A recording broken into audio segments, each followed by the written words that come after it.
बिहार के मुख्यमंत्री नीतीश कुमार ने कांग्रेस की गतिविधियों और इंडिया गठबंधन को लेकर कांग्रेस के रवैयों के लेकर अभी जो टिप्पणी की, अपने जो तेवर दिखाए, उससे कांग्रेस में हलचल है।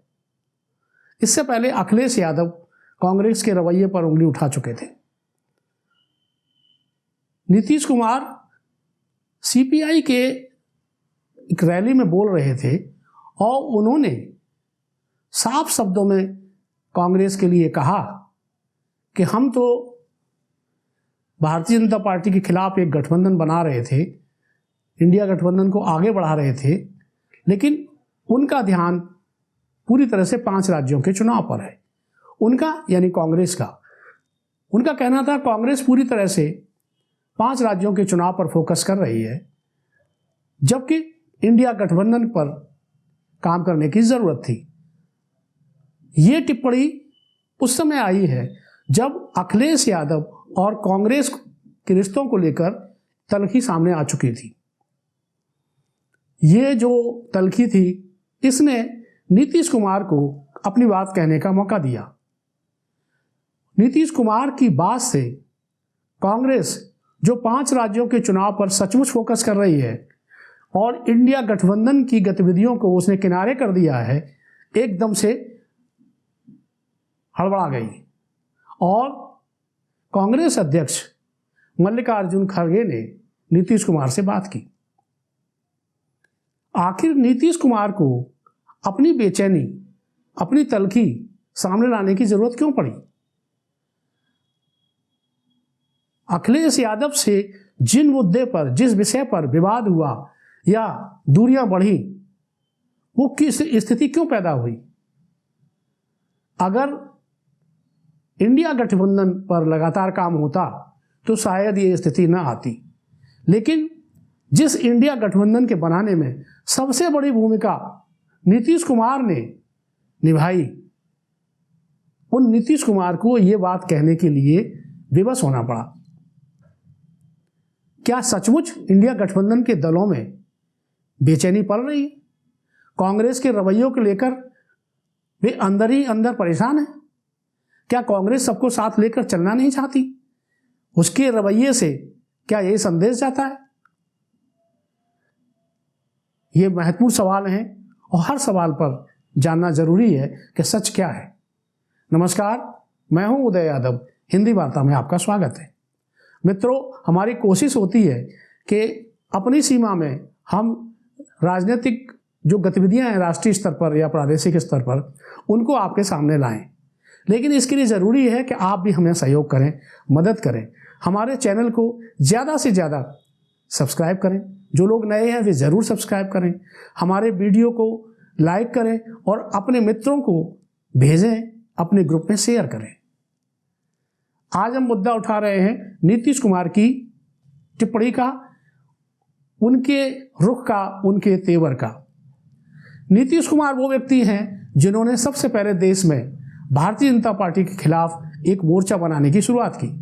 वे चाहते थे कोई थर्ड फ्रंट नहीं, सीधा सीधा आमने सामने का मामला। एक तरफ भारतीय जनता पार्टी और उसका गठबंधन, दूसरी तरफ विपक्षी दलों का गठबंधन। और इसके लिए उन्होंने हर दल का दरवाजा खटखटाया। कांग्रेस के दरवाजे पर गए, सोनिया गांधी और राहुल गांधी से बात की, लालू यादव से बात की, लखनऊ आए, अखिलेश यादव से बातचीत की, ममता बनर्जी से मिलने पहुंचे। क्या नाम गिनाए, देश का हर प्रमुख नेता नीतीश कुमार उसके पास पहुंच रहे थे। वे ऐसे लोगों के पास भी गए जो इस गठबंधन का हिस्सा नहीं बने, नवीन पटनायक वगैरह, लेकिन उन्होंने ये प्रयास किया। और इतना ही नहीं, सारे नेताओं को जो एक दूसरे की विपरीत विचारधारा के थे, सबसे पहले पटना में इकट्ठा किया। उसके बाद जो मीटिंग हुई वो आप जानते हैं, बेंगलुरु और मुंबई में। इसके बाद जो अगली बैठक थी वो भोपाल में होनी थी, लेकिन कमलनाथ के हस्तक्षेप से वो नहीं हो सकी। आप ये देखें कि अगर इंडिया गठबंधन को लेकर इतनी जल्दबाजी नहीं थी तो सारे नेता उस समय क्यों दौड़ लगा रहे थे? हर नेता यह बयान दे रहा था कि मोदी समय से पहले चुनाव कर सकते हैं, समय से पहले बहुत कुछ कर सकते हैं। वो जब प्रधानमंत्री ने पार्लियामेंट का विशेष सेशन बुलाया तब तो सब लोगों को शंका थी कि वे घोषणा कर सकते हैं कि चुनाव, लोकसभा चुनाव समय से पहले होंगे। और उसी का नतीजा था कि ये सारे लोग कांग्रेस समेत एकजुट हो रहे थे और आगे की रणनीति बना रहे थे। लेकिन ज्यों ही स्थितियां बदली, ये चुनाव नजदीक आने लगे, तो राहुल गांधी और प्रियंका गांधी का पूरा फोकस इन 5 राज्यों पर ही रहने लगा। ये ठीक भी है, समय के अनुकूल था, क्योंकि 5 राज्यों में अगर कांग्रेस मजबूत होती है, यानी भारतीय जनता पार्टी हारती है, तो निश्चित है गठबंधन मजबूत होगा। लेकिन क्या कांग्रेस की जिम्मेदारी यही है कि वो अपना ही लाभ देखे? जब विधानसभा चुनाव में इन राज्यों में दूसरे दल भी जो इंडिया गठबंधन का हिस्सा हैं, वे भी उस मैदान में कूद रहे हैं, तो उनको साथ लेना बहुत जरूरी था। ये कैसे चलेगा कि आप राज्य के चुनाव में एक दूसरे के खिलाफ खड़े हों, एक दूसरे के खिलाफ बयानबाजी करें और लोकसभा चुनाव के लिए तय करें कि भाई बीजेपी से सबको लड़ना है। नीतीश कुमार ने इसीलिए एक फॉर्मूला दिया था जिस पर वो अडिग रहे, अब भी हैं, कि भारतीय जनता पार्टी को तभी बाहर किया जा सकता है जब वह एक पर एक लड़े, यानी भाजपा के एक प्रत्याशी के खिलाफ गठबंधन का एक प्रत्याशी खड़ा हो। स्वाभाविक ऐसी स्थिति बदलेगी।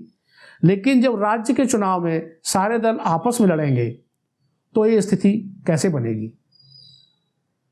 आज आप देखिए, अखिलेश यादव की तल्खी सबके सामने है।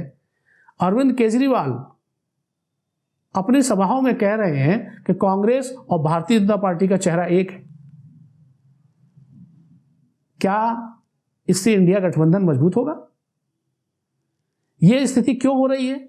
यह इसीलिए हो रही है कि कांग्रेस जो इन राज्यों में सबसे ज्यादा मजबूत है, वो बाकी दलों को साथ लेके चल ही नहीं रही। उनसे किसी भी तरह की कोई बातचीत नहीं हो रही। बिना बातचीत के तो कोई परिवार नहीं चलता।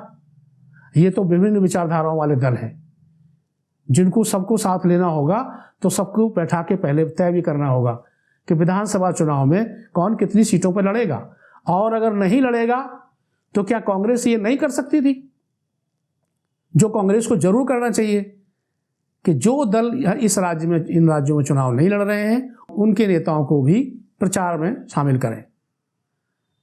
अगर कांग्रेस ने ऐसा किया होता या कांग्रेस ऐसा करे तो इसका अलग ही संदेश जाएगा। एकजुटता जो दिखाई देगी उससे तय हो जाएगा कि भाजपा को अब सत्ता से बाहर होना ही है, हारना ही है। आप देख रहे हैं कि ज्यों ही नीतीश कुमार का बयान आया कि वो तो 5 राज्यों के चुनाव में व्यस्त हैं, बीजेपी ने तुरंत मखौल उड़ाना शुरू कर दिया कि गठबंधन में दरार पड़ गई। एक मौका मिला और वो उनका सोशल मीडिया चालू हो गया। क्यों नहीं होगा? जब आप, यानी कांग्रेस जो सबसे बड़ा है, ये तो सबको मालूम है कि इंडिया गठबंधन का सबसे ज्यादा फायदा कांग्रेस को मिलेगा। अगर सारे दल मिलकर बहुमत में आते हैं तो सर्वाधिक सीटें कांग्रेस की होंगी, और कांग्रेस की सीटें सर्वाधिक होंगी तो निश्चित है कि प्रधानमंत्री उसी का बनेगा। जब यह तय है तो फिर कांग्रेस को बाकी दलों को साथ लेकर चलने में क्या दिक्कत है? उनके नेताओं को प्रचार में उतारने में क्या कठिनाई है? वैसे अनुभव के लिहाज से प्रधानमंत्री पद के सर्वश्रेष्ठ 2 ही दावेदार मेरी दृष्टि में नीतीश कुमार और शरद पवार, ये दोनों बेहद अनुभवी हैं और किसी भी परिस्थिति में देश को निकालने की क्षमता ये रखते हैं, आगे ले जाने की क्षमता रखते हैं। तो इन्हीं दोनों लोगों पर फोकस होना चाहिए।